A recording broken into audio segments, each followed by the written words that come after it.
اللہ الرحمن الرحیم۔ آج میں قرآن پاک کی مخصوص صورتوں اور مخصوص آیات کی فضیلت اور عظمت کے بارے میں عرض کروں گا۔ ویسے تو قرآن مجید سارا مومنین کے لیے رحمت اور شفا ہے۔ اللہ تعالیٰ نے قرآن مجید میں ارشاد فرمایا وَنُنَزِّلُ مِنَ الْقُرْآنِ مَا هُوَ شِفَاءٌ وَرَحْمَةٌ لِّلْمُؤْمِنِينَ کہ ہم نے نازل کیا قرآن میں جو کہ مومنوں کے لیے شفا ہے اور رحمت ہے۔ تو سارا قرآن مجید مومنوں کے لیے شفا اور رحمت ہے، لیکن اس کی بعض مخصوص آیات اور بعض مخصوص صورتوں کو کافی فضیلت اور عظمت حاصل ہے۔ یہ بتانے کا مقصد یہ ہے اور اس موضوع پر گفتگو کرنے کا مقصد یہ ہے کہ ہم اکثر پریشانیوں کا شکار ہوتے ہیں اور اکثر مسائل کا شکار ہوتے ہیں، تو اگر ہمیں معلوم ہو کہ فلاں آیت کی یہ فضیلت ہے، فلاں صورت کی یہ فضیلت ہے، اس کے پڑھنے کے اتنا ثواب ہے، تو ہم بہت اپنے مسائل پریشانیوں کا شکار ہونے سے اپنے آپ کو خود ہی محفوظ رکھ سکتے ہیں۔ تو حضرت سیدنا ابو سعید رافع بن المعلّہ فرماتے ہیں، یہ بخاری شریف کی روایت ہے کہ نبی کریم صلی اللہ علیہ وآلہ وسلم نے مجھ سے فرمایا کہ اے ابو سعید، کیا میں تمہیں بتاؤں کہ قرآن مجید کی سب سے فضیلت والی آیات کون سی ہیں؟ تو انہوں نے عرض کی بتائیے۔ تو اللہ کے محبوب صلی اللہ علیہ وسلم نے فرمایا کہ نماز ادا کرنے کے بعد میں تمہیں بتاؤں گا۔ تو جب نماز ادا ہو چکی تو انہوں نے عرض کی یا رسول اللہ، آپ نے فرمایا تھا کہ نماز ادا کرنے کے بعد میں تمہیں بتاؤں گا کہ قرآن مجید کی سب سے زیادہ فضیلت اور عظمت والی سورت کون سی ہے؟ تو اللہ کے محبوب صلی اللہ علیہ وآلہ وسلم نے فرمایا کہ یہ وہ سورت سورہ فاتحہ ہے، اور یہ سب مسانی ہے، یعنی وہ اللہ کی قرآن مجید کی آیات جو بار بار پڑھی جاتی ہیں، اور قرآن مجید میں سب سے زیادہ فضیلت والی سورت یہ سورہ فاتحہ ہے جو ہم ہر نماز میں پڑھتے ہیں۔ اسی طرح بخاری شریف کی ایک روایت ہے، اللہ کے محبوب صلی اللہ علیہ وآلہ وسلم نے ارشاد فرمایا صحابہ کرام سے، آپ نے فرمایا کیا تم میں سے کوئی قرآن مجید کی تیسرے حصے کی تلاوت کرے گا رات کو؟ تو صحابہ کرام پریشان ہو گئے کہ قرآن مجید کے تیسرے حصے کے 10 سپارے بنتے ہیں، کہ کون ہوگا جو پورے 10 سپاروں کی ایک رات میں تلاوت کرے گا؟ تو اللہ کے محبوب صلی اللہ علیہ وآلہ وسلم نے فرمایا کہ یہ جو سورہ اخلاص ہے نا، قل هو اللہ احد،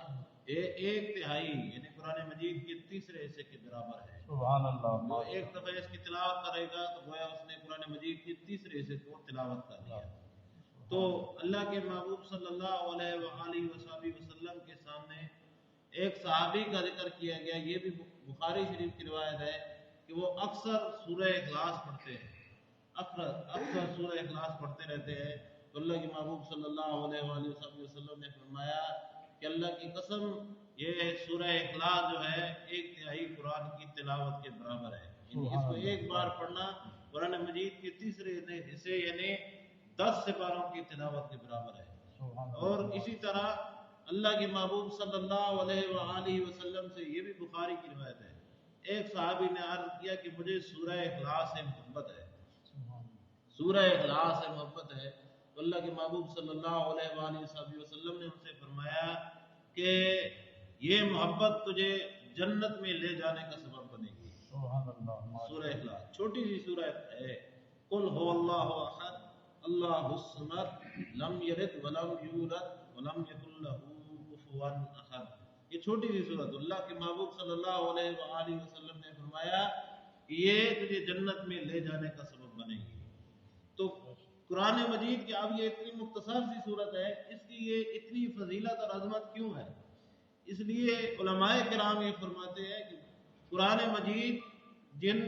موضوعات پر گفتگو کرتا ہے وہ بنیادی طور پر 3 موضوعات۔ پہلا موضوع ہے اللہ کی معرفت یعنی اللہ کی پہچان، دوسرا موضوع ہے آخرت کی معرفت، انسان کو آخرت کی فکر پیدا ہو، اور تیسرا موضوع ہے قرآن مجید کا صراط مستقیم، یعنی سیدھے راستے کی معرفت۔ تو یہ جو تینوں مضامین ہیں ان میں سے سب سے زیادہ عزت و عظمت والا مضمون ہے، جس کو سب سے زیادہ پرائرٹی حاصل ہے، سب سے زیادہ اہمیت حاصل ہے، وہ ہے اللہ کی معرفت۔ تو اس سورہ اخلاص میں اللہ کی معرفت بتائی گئی ہے کہ وہ اکیلا ہے، اس کو کوئی شریک نہیں ہے، نہ وہ کسی سے پیدا ہو، نہ اس نے کسی کو پیدا کیا، نہ وہ کسی سے پیدا کیا گیا، کوئی اس کو ہمسر نہیں ہے۔ اس وجہ سے اللہ کی معرفت اس صورت میں بتائی گئی ہے کہ اللہ کی پہچان کیا ہے۔ تو اس لیے اس صورت کی اتنی عزت اور عظمت اور فضیلت ہے کہ اللہ کے محبوب نے فرمایا کہ یہ اکیلی صورت تمہارے لیے جنت میں جانے کے لیے کافی ہے۔ اور اسی طرح ترمذی شریف میں یہ روایت موجود ہے کہ اللہ کے محبوب صلی اللہ علیہ وآلہ وسلم، اور امام ترمذی نے اس کو حسن کہا ہے، اللہ کے محبوب صلی اللہ علیہ وآلہ وسلم فرماتے ہیں کہ آخری جو قرآن مجید کی دو صورتیں ہیں نا، قل اعوذ برب الفلق اور قل اعوذ برب الناس، تو صحابہ فرماتے ہیں کہ اللہ کے محبوب صلی اللہ علیہ وآلہ وسلم جو ہے اللہ سے جنوں اور انسانوں کے شر سے اور نظر بد سے اور جادو وغیرہ سے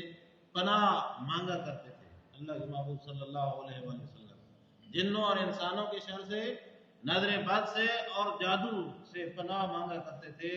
تو صحابہ کرام فرماتے ہیں کہ جب یہ صورتیں نازل ہوئیں تو اللہ کے محبوب صلی اللہ علیہ وآلہ وسلم نے دوسرے جو آپ دعائیں وغیرہ کرتے تھے نا اس بارے میں، جنوں اور انسانوں کے شر سے حفاظت کے لیے، نظر بد سے حفاظت کے لیے، جو ہے جادو وغیرہ کی حفاظت کے لیے، تو فرماتے ہیں کہ اللہ کے محبوب صلی اللہ علیہ وآلہ وسلم نے ان سارے اور دعاؤں کو چھوڑ دیا۔ جب یہ آخری دو صورتیں نازل ہوئیں تو اللہ کے محبوب صلی اللہ علیہ وآلہ وسلم نے ان دو صورتوں کو ہر بیماری کے علاج کے طور پر پسند کیا کہ کوئی بھی آپ کو بیماری ہوتی تھی، کوئی پریشانی ہوتی تو یہ آخری دو صورتیں آپ پڑھا کرتے تھے، قل اعوذ برب الفلق قل اعوذ برب الناس۔ اور ان کا تو آپ کو پتہ ہونا چاہیے، یہ صحیح حدیث ہے، ان کا تو نزول ہی جو ہے نا یہ جادو ٹونے کے سے حفاظت کے لیے ہوا ہے۔ اکثر لوگ پریشان ہوتے ہیں کہ بھائی جی ہمارے گھر میں تو برکت نہیں ہے، لڑائیاں ہوتی رہتی ہیں، یہ ہوتا ہے وہ ہوتا ہے، ہمیں شک ہے کہ کسی نے جادو کر دیا ہے، کوئی کہتا ہے ہمیں نظر لگ گئی ہے، ہمارے بچے کو نظر لگ گئی ہے جی۔ تو یہ ان چیزوں کا ساری کا حل ان دو صورتوں میں موجود ہے۔ یہ دو صورتیں نازل ہی جو ہے نا پارٹیکولرلی اسی لیے ہوئی ہیں۔ ایک دفعہ ایک یہودی نے اللہ کے محبوب صلی اللہ علیہ وآلہ وسلم پر جادو کر دیا تھا، تو اللہ کے محبوب صلی اللہ علیہ وسلم کو اس جادو سے جو ہے نا بچانے کے لیے، اسے پروٹیکشن کے لیے اللہ تعالیٰ نے یہ دو صورتیں قل اعوذ برب الفلق اور قل اعوذ برب الناس دے کر حضرت جبرائیل امین علیہ السلام کو بھیجا تھا۔ تو یہ جو دو صورتیں ہیں، یہ اگر ہم صبح و شام اس کو پڑھیں اور اس کی تلاوت کرتے رہیں تو انشاءاللہ ثواب الگ ملے گا، اور انسانوں کے شر اور جنات کے شر اور جادو، نظر بد وغیرہ، یہ چند ساری چیزیں برحق ہیں، اس سے انکار نہیں کیا جا سکتا۔ تو ان سے انشاءاللہ اللہ تعالیٰ ہماری حفاظت بھی فرمائے گا۔ اور سب سے بڑی بات یہ ہے کہ کہیں جانے کی ضرورت بھی نہیں پڑے گی، گھر بیٹھے بیٹھے ہم اپنا علاج خود کر لیں گے۔ تو ہم اپنے علاج کے لیے جن لوگوں کو تجویز کرتے ہیں، آپ ان سے کبھی سن لیجیے گا، اگر وہ آپ کو یہ دو طریقے سے صحیح طریقے سے سنا دینا تو پھر وہ میرے خیال میں اہل ہوں گے، ورنہ اکثریت ان لوگوں کی ہے کہ جن کو وضو کرنے کا طریقہ بھی نہیں پتہ ہوتا، اور ہم جا کر اپنا ایمان بھی ان کے پاس لٹا دیتے ہیں، اپنا پیسہ بھی ان کے پاس لٹا دیتے ہیں، اور حاصل بھی کچھ نہیں ہوتا، مسائل بھی جو کہ تم برقرار رہتے ہیں۔ تو یہ آخری دو صورتیں قرآن مجید کی، ان میں ہماری تمام بیماریوں، تمام پریشانیوں اور تمام مسائل کا حل موجود ہے۔ تو یہ ایک بڑا وسیع اور کھلا ٹاپک ہے، ایک اس چھوٹی سی گفتگو میں اس کا احاطہ کرنا ممکن نہیں ہے۔ میں انشاءاللہ کوشش کروں گا کہ اس کو جلد از جلد مختصر طریقے سے بھی آپ کے سامنے بیان کروں۔ اللہ رب العزت ہمیں قرآن مجید سے زندگی کے ہر میدان میں، ہر مسئلے اور ہر پریشانی میں استفادہ کرنے کی توفیق عطا فرمائے۔ آمین آمین۔